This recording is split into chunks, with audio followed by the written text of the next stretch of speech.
по мене, за да зборуваме ние за превенција на корупцијата, мораме да имаме неколку аспекти. Прво, треба секоја институција ревносно да ја работи својата работа. Кога велам ревносно да ја работи својата работа, значи да нема префрлање на топка на други институции. Кај нас го има малку оној менталитет дека никој не е виновен за состојбите кај себе, секогаш недостасуваат ресурси, недостасуваат луѓе, недостасуваат простори и слично. И истите тие институции кои ќе ги добијат ресурсите и луѓето и просториите, повторно немаат резултати. Втората работа, или вториот предуслов за да постои ефективна превенција на корупција е да постојат казни.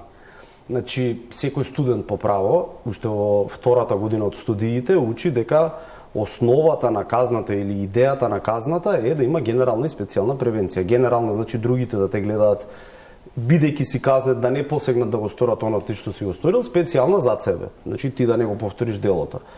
Ако не успееме во едно 10 години, а не успеавме, лица кои што биле осомничени, обвинети, не можам да речам биле криминалци бидејќи се испоставило дека не се.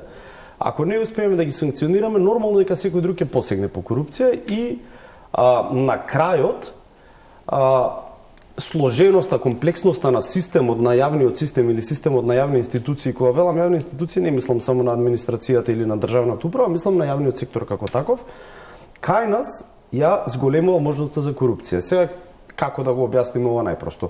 Колку повеќе државна интервенција во приватните односи, во меѓучовечките односи, толку повеќе и корупција. Значи, колку повеќе институции, колку повеќе инстанции на одлучување, колку покомплексни закони, колку повеќе директори, колку повеќе глави што одлучуваат, нормално толку поголеми шанси за корупција.